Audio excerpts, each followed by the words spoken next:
오늘은 마태복음 강의 88번째 시간으로 제자로 살라 모든 지경에 축복이 넘친다. 제자로 살라 모든 지경에 축복이 넘친다 라는 제목을 가지고 은혜의 말씀 선포하겠습니다. 여러분, 오늘 본문을 통해 성령 하나님께서 우리에게 주신 영적 지침을 본격적으로 알아보기 전에 먼저 오늘 말씀의 배경을 설명하겠습니다. 여러분, 우리 예수님께서는 제자들을 부르셨습니다. 그리고 세상에 파송하시기로 작정하셨죠. 제자들을 부르시고 보내시기로 작정하신 거예요. 그런데 이 파송은 제자들의 입장에서는 아주 큰 부담감입니다. 왜냐하면 지금까지 제자들은 한 번도 예수님 곁을 떠나본 적이 없어요.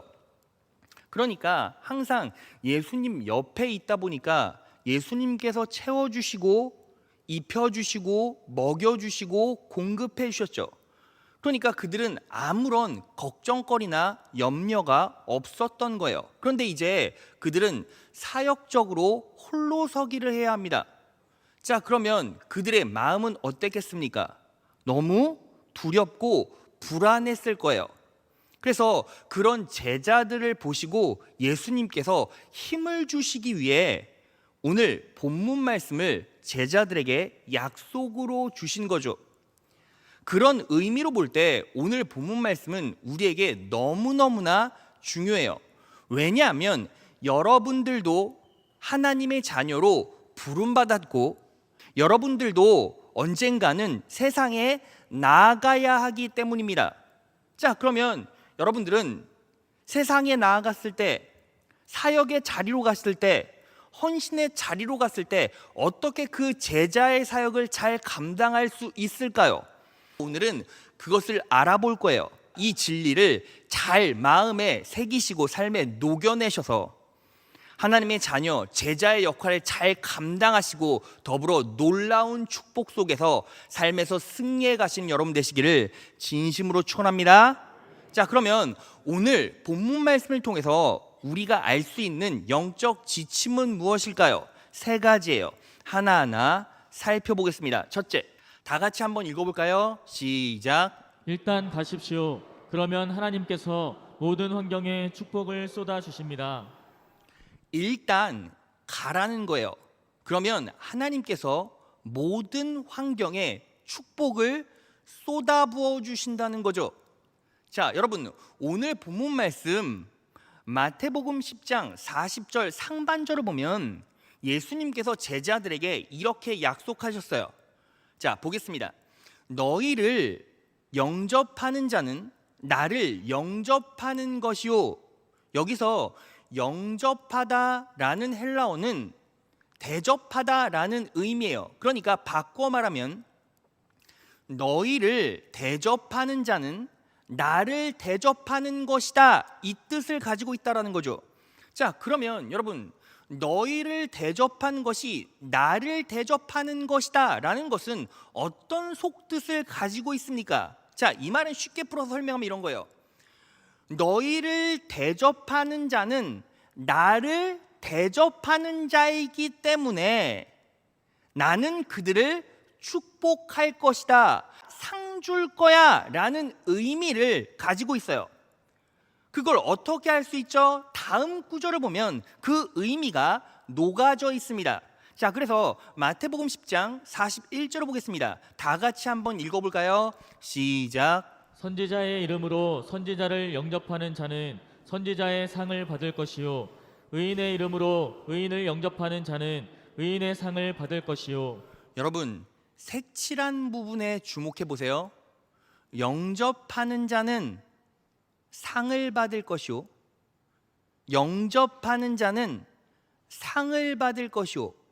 반복돼서 말하고 있죠. 그러니까 너희를 영접하는 자는, 너희를 대접하는 자는 나를 대접하는 것과 똑같기 때문에 내가 그들에게 상 줄 거야, 축복 줄 거야, 이 뜻인 거예요. 믿으십니까? 여러분, 왜 예수님께서 이렇게 말씀하신 거죠? 제가 서두에 말씀드렸잖아요. 제자들이 지금 어떤 상황입니까? 예수님 곁을 떠나요. 예수님 곁을 떠나면 어떻게 먹고 살죠? 어떻게 공급받죠? 어떻게 채워집니까? 답이 안 나오는 거예요. 그래서 예수님께서는 걱정하지 말아라. 걱정하지 말고 내가 지시한 곳으로 사명의 장소로 가라. 그러면 내가 대접할 사람을 찾아 너에게 보내주고, 그러면 너희는 공급받고 그 사람도 축복받을 거야. 걱정하지 마. 이렇게 말씀하고 계신 거예요.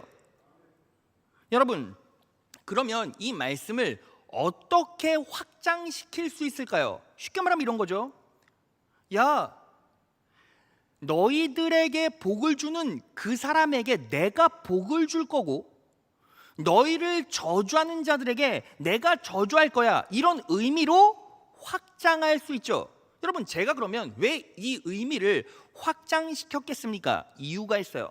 여러분, 오늘 본문 말씀은 예수님께서 제자들에게 하신 말씀이죠. 그런데 이 말씀은 이미 구약에 계시된 말씀이고 약속이 실현된 말씀이에요. 자, 그러니까 그 구약 말씀을 찾아서 비교해 보면 오늘 본문 말씀이 어떤 결과를 나타내는지 알 수가 있죠. 그 구약 성경의 그 약속의 말씀이 오늘 본문 말씀의 근거 구절이 되기 때문이에요. 자, 그러면 그 말씀은 어떤 말씀입니까? 하나님께서 아브라함에게 주신 계시이자 약속인 거예요. 자, 창세기 12장 3절로 갑니다. 다 같이 읽겠습니다. 시작.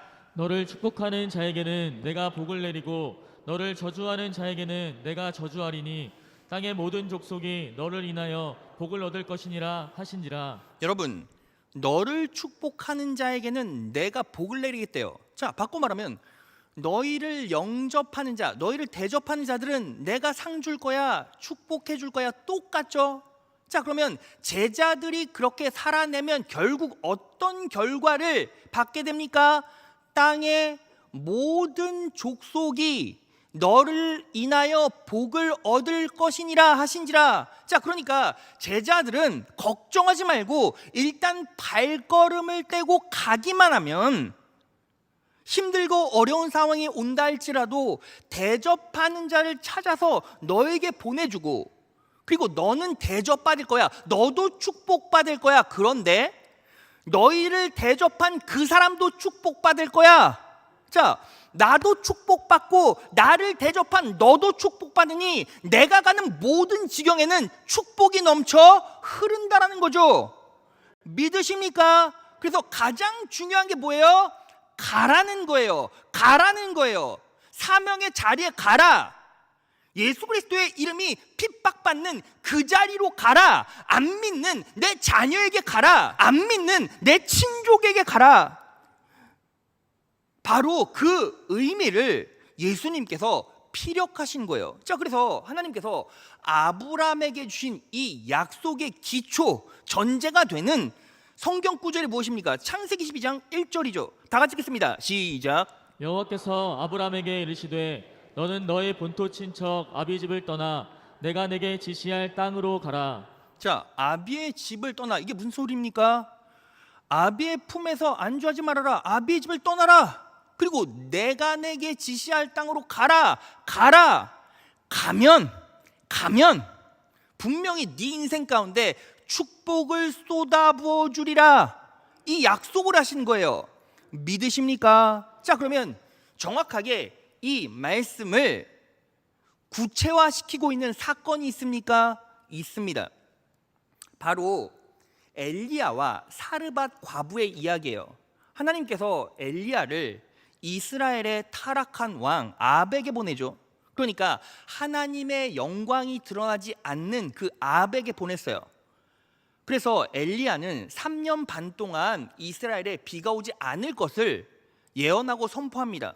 그리고 나서 그리 시냇가로 왔는데 그때는 아직 가뭄이 심하지 않아서 먹고 마실 수가 있었어요. 하나님께서 까마귀를 보내주셔서 먹여주시죠. 그런데 이 그리 시냇가가 메마르게 됩니다. 그래서 누구를 찾아가게 됩니까? 사르밧 과부를 찾아가요. 과부를 딱 찾아갔는데 그 과부는 어땠습니까? 극빈했습니다. 먹을 게 하나도 없었어요. 그런데 대접해서 축복받습니다. 자, 그 장면을 보겠습니다. 열왕기상 17장 12절이에요. 사르밧 과부가 엘리야에게 이렇게 말하죠. 저에게는 빵 한 조각도 없습니다. 다만 뒤주에 밀가루가 한 줌 정도, 그리고 병에 기름이 몇 방울 남아있을 뿐입니다. 보시다시피 저는 지금 땔감을 줍고 있습니다. 이것을 가지고 가서 저와 제 아들이 죽기 전에 마지막으로 남아있는 것을 모두 먹으려고 합니다. 그러니까 지금 음식 얼마 남지 않았는데 이거 만들어 먹고 죽겠다는 거예요. 근데 만들어 먹었습니까? 아니요. 이것을 엘리야에게 대접했죠. 그랬더니 어떤 축복을 받습니까? 16절, 뒤주에 밀가루가 떨어지지 않고 병의 기름도 마르지 않았다.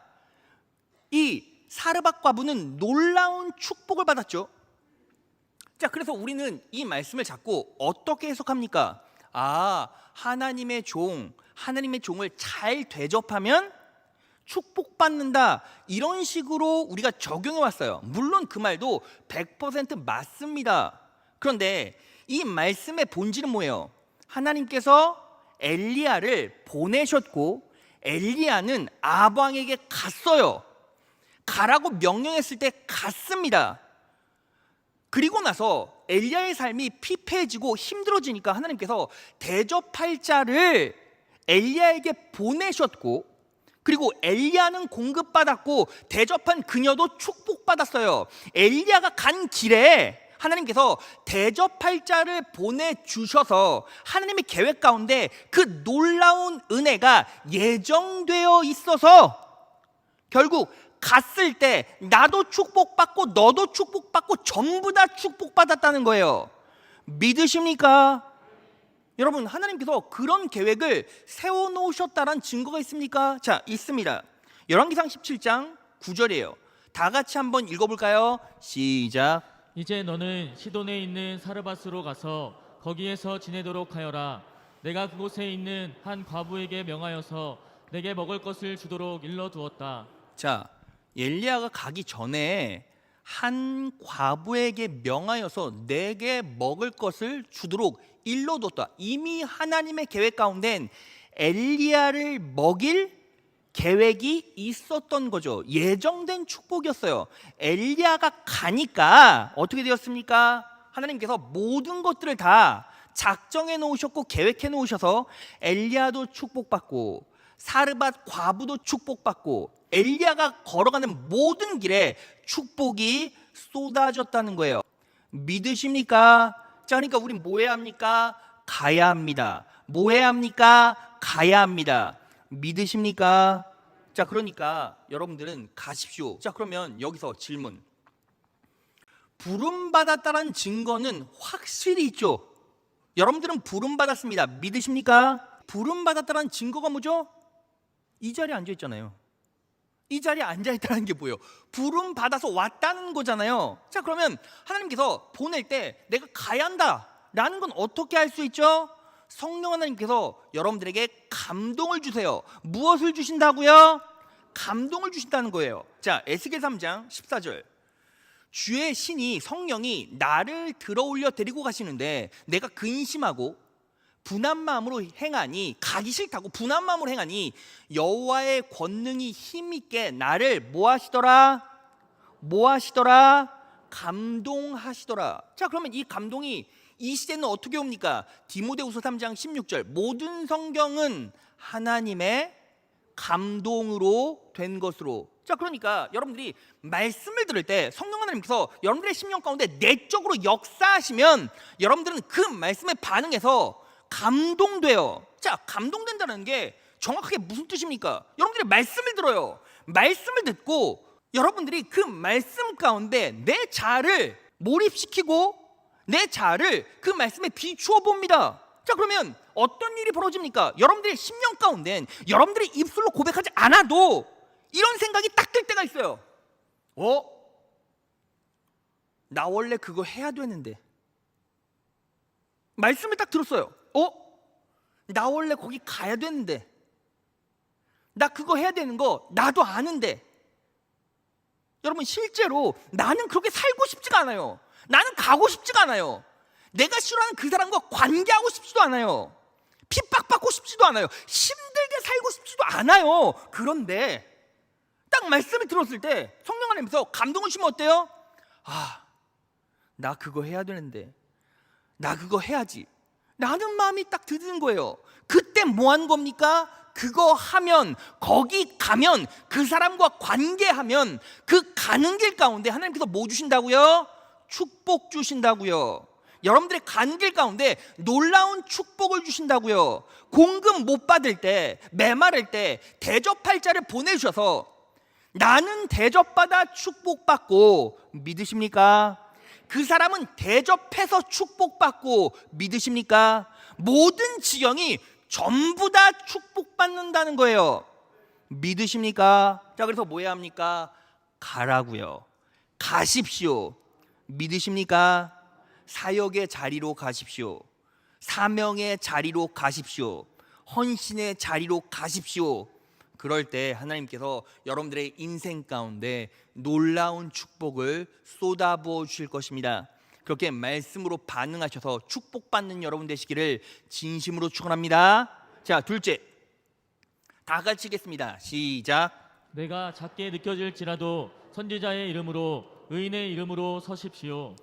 내가 작게 느껴질지라도 선지자의 이름으로, 의인의 이름으로 서라는 거예요. 여러분, 오늘 본문 말씀에서 가장 중요한 거, 핵심 포인트가 하나 있어요. 뭐예요? 따라해 볼까요? 시선.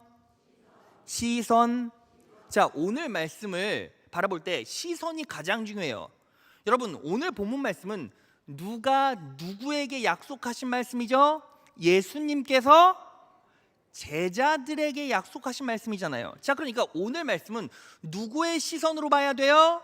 제자의 시선으로 봐야죠. 그러면 그 제자의 시선은 어떤 시선입니까? 여러분, 제자들은요, 대접하는 자예요? 대접받는 자예요? 대접받는 자잖아요. 야, 걱정하지 마, 힘들어하지 마. 너 내가 가라는 그 장소, 사명의 자리에 가기만 하면 내가 대접할 사람을 찾아서 너에게 보내줄게. 그러니까 걱정하지 말라고. 자, 그러니까 제자는요, 대접하는 자예요? 대접받는 자예요? 대접받는 자죠. 자, 그러니까 오늘 본문 말씀은 대접받는 자의 시선으로 해석을 해야 돼요. 자, 그러면 오늘 본문 말씀 보겠습니다. 본문 말씀 마태복음 10장 41절이에요. 선지자의 이름으로 선지자를 영접하는 자는 이라고 나와 있죠. 자, 그런데 여기서 영접, 대접받는 자는 누구예요? 제자잖아요. 그렇죠? 근데 대접받는 자인데 누구의 이름으로 대접받아요? 선지자의 이름으로 대접받잖아요. 누가? 제자들이. 자, 의인의 이름으로 영접하는 자는, 자, 그러면 여기서 영접받는 자는 누구예요? 의인이죠. 근데 의인인데 그 대상이 누구예요? 제자잖아요. 자, 그러니까 이 말은 무슨 뜻입니까? 결국에는 너희가 사명의 자리로 가되 누구의 이름으로 서라? 선지자의 이름으로 서라. 의인의 이름으로 서라. 그 뜻인 거예요. 자, 그러면 다음 구절에는 뭐라고 나와 있습니까? 자, 42절.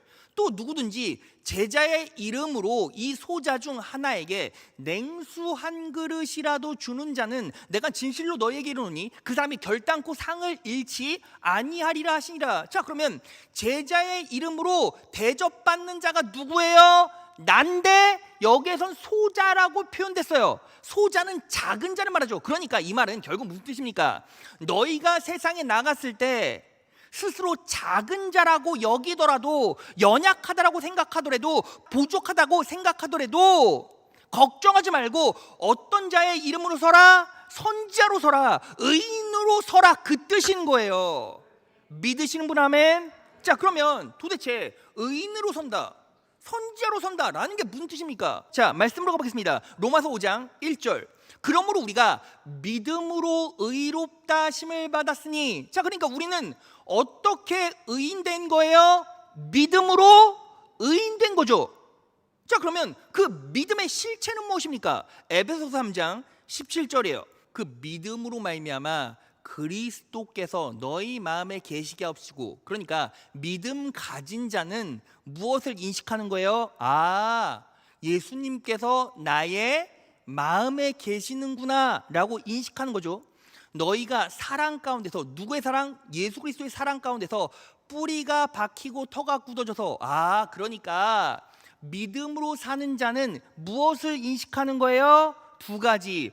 언제나 내 안에 예수님이 나와 동행하시는구나, 그리고 그분이 나를 너무너무나 사랑하시는구나, 이걸 온전히 인식하고 있는 거예요. 믿음으로 받아내는 거예요. 믿으십니까? 자, 그리고 어떻게 살라는 겁니까? 자, 선지자의 이름으로 산다라는 개념은 구약과 신약이 조금 달라요. 자, 구약 시대의 선지자는 어땠습니까? 훈계하고 경고하고 질책하고 선포하는 자였잖아요. 자, 그런데 신약 성경의 선지자는 그 개념이 살짝 달라요. 예수님께서 하신 말씀을 봅시다. 마태복음 5장 16에서 17절이에요. 다 같이 읽겠습니다. 시작. 이같이 너희 빛이 사람 앞에 비치게 하여 그들로 너희 착한 행실을 보고 하늘에 계신 너희 아버지께 영광을 돌리게 하라. 내가 율법이나 선지자를 폐하러 온 줄로 생각하지 말라. 폐하러 온 것이 아니요 완전하게 하려 함이라. 자, 17절 주목해 보세요. 완전하게 하려 함이라. 누구를? 선지자를. 그러니까 완전한 선지자는 어떤 사람이에요? 16절 하나님께 영광을 돌리는데 그들로 너희 착한 행실을 보고. 자, 그러니까 신약이 말하는 완전한 선지자는 누구죠? 하나님께 영광 돌리기 위해서 착한 행실을 하는 자, 이거예요. 자, 그러니까 우리는 사명자로, 하나님께서 보내주신 제자로 그 지경에 갔을 때 어떻게 살아야 합니까? 의인이자 선지자로 서야 되죠. 근데 그렇게 선다라는 개념은 뭐예요? 어떤 힘들고 어려운 상황이 온다 할지라도 예수님께서 나와 동행하시는구나, 그 사실을 분명히 인식하고, 또 하나는 그분의 사랑이 나를 통치하고 있구나, 그 사랑을 내 삶의 기초로 삼고 하나님의 영광을 위해서 착한 행실을 해내라는 거예요. 믿으십니까? 자, 그럴 때 하나님께서 놀라운 축복을 쏟아부어 주신다는 거죠. 믿으시는 분 아멘. 자, 그러면 그 사람은 어떻게 살게 돼 있습니까? 착한 행실이 어디서 나타나요? 예수님의 사랑에서 나타나겠죠. 예수님의 사랑을 품고 있는 행실이 될 거예요. 자, 그러면 예수님의 사랑을 품고 있는 그 행실은 도대체 어떻게 사는 겁니까? 어떻게 사랑하는 겁니까? 어떻게 영접하는 겁니까? 어떻게 대접하는 겁니까? 자, 그게 마지막 세 번째 대제예요. 셋째. 다 같이 읽겠습니다. 시작. 올바른 영접의 마음을 배우십시오. 올바른 영접의 마음으로 반응하라는 거예요. 자, 여러분, 오늘 본 말씀 마태복음 10장 41에서 42절을 보면 이렇게 나와 있어요. 선지자의 이름으로 선지자를 영접, 대접하는 자는 이라고 나와 있고, 의인의 이름으로 의인을 영접, 대접하는 자는 이라고 나와 있고, 42절을 보면 제자의 이름으로 이 소자 중 하나에게 냉수 한 그릇이라도 주는 자는 이라고 나와 있어요. 자, 여러분, 근데 이 말씀을 가만히 관찰해 보면 좀 이상하지 않습니까? 자, 여러분, 잘 생각해 보세요. 우리가 선교를 해요. 우리가 다른 사람을 대접해요. 근데 그렇게 선교할 때 누구의 이름으로 대접합니까? 예수의 이름으로 대접하잖아요. 근데 오늘 본문을 보면 선지자의 이름으로 선지자를 대접하는 자라고 나와 있어요. 의인의 이름으로 의인을 대접하는 자라고 나와 있어요. 자, 그럼 이 말은 무슨 뜻입니까? 아주 간단해요. 그 사람의 이름으로, 그 사람 그 자체로 그 사람을 사랑해 주라는 뜻이에요. 자, 제가 설명해 볼게요. 여러분, 이 자리에 많은 그리스도인이 있죠. 예수 믿으시는 분 아멘. 예수 그리스도의 사랑으로 살아가시는 분 아멘. 자, 그런데 이런 분들 분명히 있어요. 어떤 분들이냐면, 목사님, 저는 예수님을 진짜 사랑하는데 제 남편은 못 사랑하겠어요. 제가 예수님은 진짜로 사랑하는데 그 미친놈은 절대로 사랑할 수가 없어요. 이런 사람이 있어요, 없어요? 있어요, 없어요? 많잖아요. 그게 누구예요 사실? 나잖아요. 그런 사람이 있잖아요. 근데 여러분, 예수님의 사랑이란 뭡니까? 우리가 어떻게 구원받았죠? 우리는 사랑받을 수 없는 존재인데 사랑받았잖아요. 자, 말씀으로 확인해 보겠습니다. 로마서 5장 8절이에요. 다 같이 읽겠습니다. 시작. 우리가 아직 죄인 되었을 때에 그리스도께서 우리를 위하여 죽으심으로 하나님께서 우리에 대한 자기의 사랑을 확증하셨느니라. 하나님께서 그분의 사랑을 어떻게 확증하셨죠? 예수님께서 죽으셨어요. 그런데 우리가 아직 무엇 되었을 때에? 죄인 되었을 때. 자, 우리가 구원받아서 선하게 되었을 때에 하나님의 사랑이 우리에게 임한 것이 아니라 우리가 죄인 되었을 때에 예수님께서 우리를 위해서 십자가에 못 박혀 돌아가시고 하나님께서 자신의 사랑을 확증하셨다는 건 결국 우리에게 부어진 예수님의 사랑은 어떤 사랑이라는 거예요? 사랑할 수 없는데 죄인 그 자체, 나 그 자체를 사랑해 주신 사랑이라는 거죠. 그러니까 진짜 예수 그리스도의 사랑으로 설득된 사람은 상대방을 그 자체로 사랑해 줘야 맞죠. 믿으십니까? 자, 그러니까 내가 사명의 자리, 사역의 자리, 헌신의 자리에 나아갔을 때 어떻게 대접하라고요? 그 사람 그 자체를 바라보고 사랑해 주고 대접해 주란 뜻이에요. 그럴 때 하나님의 놀라운 은혜와 축복이 그 인생 가운데 임한다는 겁니다. 믿으십니까? 자, 그렇게 살아내시는 여러분 되시기를 진심으로 축원합니다. 자, 이제 말씀을 마무리하면서 제가 여러분들에게 간증을 하나 소개해드리고 마칠게요. 여러분, 실제로 제가 오늘 말씀을 선포할 때 이 제자와 방불한 삶을 살아가는 분들이 우리 교회에 있습니까 없습니까? 많이 있어요. 제가 대충 계산해 보니까 한 20%에서 25%의 성도들은 그렇게 살아가고 있어요, 이미. 자, 그런데 여러분들에게 정확한 증거를 보여드리기 위해서, 자, 사진 보여주세요. 자, 보세요. 육교구에서 쿠키전도 준비하는 모습이에요. 열심히 수제 쿠키 만들죠. 너무 맛있어요. 그리고 뚝방 차전도, 반찬전도 준비, 반찬전도 준비 정말 고생하면서 열심히 하시죠. 청년부 노방전도 열심히 해요. 여러분, 요즘 청년 세대들이 전도합니까? 쉽지가 않아요. 근데 우리 청년부는 열심히 노방전도 하는 거죠. 교구연합 교회 주변 청소전도 어제도 했어요. 우리 교회는 20% 이상의 많은 성도님들이 그렇게 예수의 이름으로 제자된 삶을 치열하게 살아가고 있어요. 그렇게 많은 사람 중에서 제가 딱 오늘은 너무 많고 자랑할 것이 넘쳐나지만 오늘은 딱 3교구를 국한해서 여러분들께 소개해 드릴게요. 3교구는 지금 반찬전도예요. 반찬전도 하는데 여러분, 반찬전도가 쉽습니까? 너무 어려워요. 여러분, 반찬전도를 할 때 반찬 사도 되잖아요. 사도 됐는데 왜 손수 만든지 아십니까? 두 가지 이유가 있어요. 첫 번째, 너무 비싸요.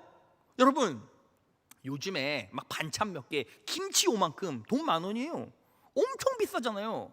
그리고 요즘 젊은 사람들 얼마나 똑똑한지 아세요?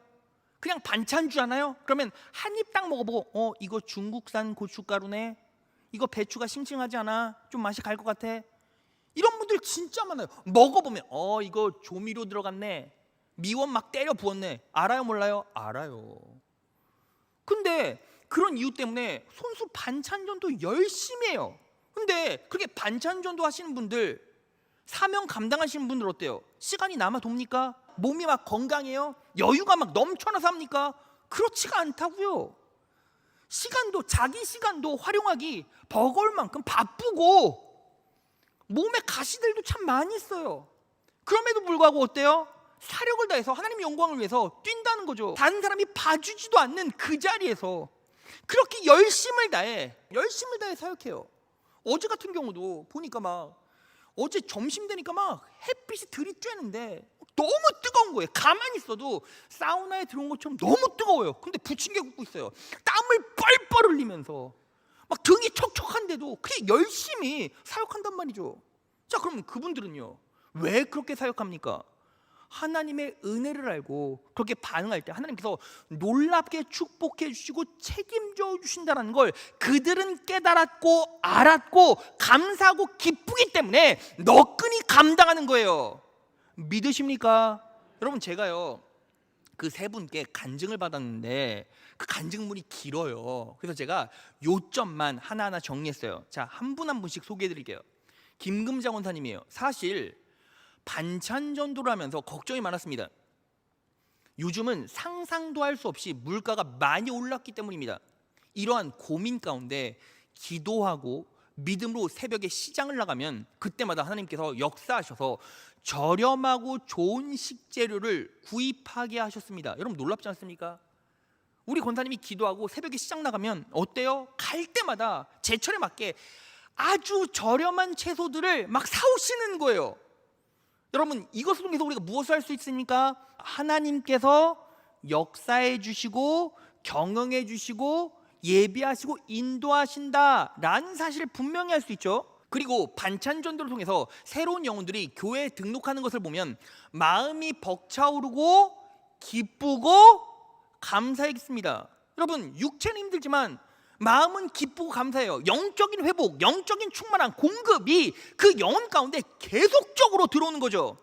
자, 또한 코로나 2년 동안 비슷한 동종 업체들은 부도도 많이 나고 없어졌지만 저희 사업장은 하나님의 은혜로 엄청난 축복을 받고 있습니다. 여러분 보세요. 하나님 사역 온전히 잘 감당했더니 어떤 일이 벌어졌습니까? 영적으로 회복되고 그리고 기쁘고 감사하고 사역 가운데서도 축복이 임하고 그리고 사업장 가운데서도 놀라운 축복이 임했어요. 여러분, 우리 김금자 원사님 몸이 어떤지 아십니까? 지금 너무 아프세요. 육체에 가시가 있다는 거죠. 그럼에도 불구하고 흔들리지 않고 사력을 다해 열심히 사명 감당하세요.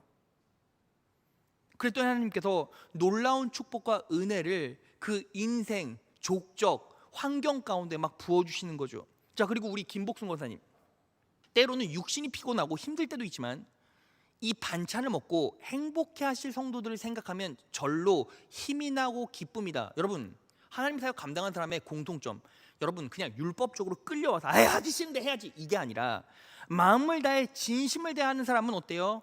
힘이 나고 기뻐요. 영적인 회복이 항상 있다는 거죠. 자, 그리고 딸 가정을 위해서 8년 동안 기도하고 있었습니다. 우리 김복순 권사님의 가장 큰 기도 제목이 딸 가정 구원이에요. 40일을 작정하고 기도하는 중 3일째 되었을 때 손주가 제 딸에게 교회 가자고 하며 저 대신 전도하는 모습을 보았습니다. 여러분, 기도하는데요, 전도 타이밍을 보고 있었는데 자기 손주가 자기 딸에게 전도라는 거예요. 엄마, 우리 교회 가자! 이런 일이 벌어진 거예요. 뭐를 깨달았겠습니까? 아, 내가 기도했더니, 내가 헌신했더니, 내가 사명의 자리로 갔더니 어떻게? 하나님께서 일하시고 경영하셔서 예비하시고 준비하시는구나 라는 걸 본인이 깨달으셨겠죠. 하나님께서 나의 기도를 들으시고 주변을 통해 일하시는 것을 경험하게 하셨습니다. 놀라운 은혜죠. 부족한 자에게 하나님의 영광을 위해 쓰임받을 수 있도록 인도해 주신 하나님께 감사하고 또 감사할 따름입니다. 기쁨이 넘치죠. 감사함이 넘치죠. 하나님께서 일하심을 인생 가운데 분명히 누리게 되죠. 축복을 받는다는 거예요. 자, 마지막 우리 이혜영 권사님, 때로는 어떻게 사역을 감당해야 할까 걱정도 많이 하지만 막상 하기로 작정하고 하나님을 의지하고 달려들면 하나님께서 힘을 주셔서 항상 해낼 수 있게 하셨습니다. 하나님께서 주시는 기쁨을 누리며 감사함으로 지금도 열심히 사명을 감당하고 있습니다. 힘을 주셔서 해낼 수 있게 하셨습니다. 하나님께서 주시는 기쁨을 누리며, 여러분, 우리 이혜영 권사님이 제 장모님이세요. 자, 근데 제가요, 우리 장모님이 어떠시냐면 좀 겁도 많으시고 정말 사람이 선하세요. 근데 이런 게 있어요. 나 못해 이런 거. 여러분, 제가요, 제 아내랑 결혼할 때 제가 아내를 사랑해서 막 쫓아다녔거든요. 근데 처음 딱 뵀는데, 자네 내 딸과 헤어져 주게. 나는 못해. 몇 년 전에 장모님 이제 기도하시면서 권사 준비하고, 나 못해. 근데 어떤 일이 벌어진지 아십니까? 못해 하는데 다 하셨어요. 다 하셨다고요. 여러분, 우리 장모님이요, 사실 육체 가시가 있으세요. 골반에 염증도 있으시고 관절도 안 좋으시거든요. 그래서 사실 하기가 힘들어요. 근데 하나님의 놀라운 축복과 은혜가 뭔지 아십니까? 다 하셨어요. 막상 하면 해낼 수 있는 힘을 허락하신다는 거예요. 자, 말씀 정리해 보겠습니다. 여러분들은 분명히 하나님께 부름받았습니다. 자녀로 부름받았습니다. 믿으십니까? 그러면 언젠가는 분명히 보냄받겠죠. 왜? 그게 그리스도인의 운명이고 하나님의 선하신 계획 안에 그 일들이 분명히 있으니까. 자, 그러면 여러분들은 이제 무엇을 준비하셔야 합니까? 나갈 준비하셔야죠. 예수 그리스도 이름이 핍박받는 그곳에, 불신자가 있는 내 자녀에게, 예수 때문에 분노하고 예수를 저주하는 내 남편에게, 내 친족에게, 내 사업장에 여러분들이 가셔야죠. 그러면 어떤 능력으로 갑니까? 여러분, 우리는 능력 없어요. 근데 일단 가기만 하면, 일단 헌신의 자리에 나아가기만 하면, 사명의 자리에 나아가기만 하면 하나님께서 책임져 주셔서 어떻게? 힘들고 어렵고 내가 너무 공급받는 것도 없고 채워지는 것도 없으면 어떻게 합니까? 하나님께서 대접할 자를 찾아주세요. 그래서 대접받게 하시는데, 나도 축복받고 그 사람도 축복받고 가는 지경 가운데 놀라운 축복이 쏟아진다는 거예요. 믿으십니까? 그럼 우린 가서 어떻게 살아야 합니까? 매 순간 힘들고 어려운 상황, 나는 부족하고 나는 연약할지라도 매 순간 무엇을 인식하라? 여러분, 예수님께서 여러분과 동행하신다고요. 여러분들의 눈물을 바라보시고 계시다고요. 여러분들의 애통함과 여러분들의 분노를 다 아신다고요. 여러분들의 감정까지 다 파악하신다고요. 그 예수님께서 여러분들의 심정을 아시고 여러분들을 불꽃 같은 눈으로 바라보고 계시고 함께 하신다고요. 그리고 그분은 여러분들을 너무나 사랑하시기에, 여러분들을 언제 구원하셨습니까? 여러분들이 가장 바닥에 떨어졌을 때, 여러분들의 바닥을 보고도 구원하셨잖아요. 여러분들이 죄인 되었을 때. 그러니까 이젠 우리는 뭐 해야 합니까? 하나님께서 가라고 말씀을 통해 여러분들에게 감동을 주시면, 지금 이 말씀을 듣고, 내가 이렇게 살면 안 되는데, 내가 이거 해야 되는데, 내가 하나님의 은혜에 순종해서 여기 가야 되는데, 이 사람 전도해야 되는데, 내 자녀에게 이 말씀을 해야 되는데, 이런 감동을 주시면 해내야죠. 그럼 하나님께서 여러분들의 심령 가운데 놀라운 축복 주시고 여러분들이 해낼 수 있는 힘을 허락하신다고요. 여러분, 하나님께서는 여러분들을 너무너무나 사랑하세요. 그러니까 여러분들이 만나야 하는 그 사람에게 뭐 하는 겁니까? 여러분, 장황하게 얘기할 필요 없어요. 그 사람이 너무나 아파하고 있을 때 그냥 가서 더 애통한 마음으로 울어주세요. 힘들고 어려운 상황이 있을지라도 그 사람 보고 한 번씩 웃어주세요. 그 사람 그 자체로 사랑해주세요. 그 사람이 나를 못 살게 굴고 나에게 분노를 끓게 만들고 나를 너무 타박하고 힘들게 하지만, 그래도 예수님의 사랑이 내 영혼과 인생을 관통했다면 우리는 그 사랑으로 그 사람을 사랑해줘야죠. 그럴 때 하나님께서 분명히 여러분들 통해서 역사하시고 인도하셔서 사람을 바꿔주시고 환경을 바꿔주시고 인생을 바꿔주시고 영혼을 바꿔주시고 육체를 바꿔주십니다. 믿으십니까? 부름받았으니 보냄받게 됩니다. 부름받았으니 보내질 것입니다. 가서 하나님의 놀라운 은혜를 삶의 향기로 뿜어내시고 그렇게 영향력을 발휘하셔서 하나님의 놀라운 사랑으로 매일매일 축복과 은혜 형통의 길을 걸어가시는 귀한 성복의 자녀들 되시기를 진심으로 축원합니다.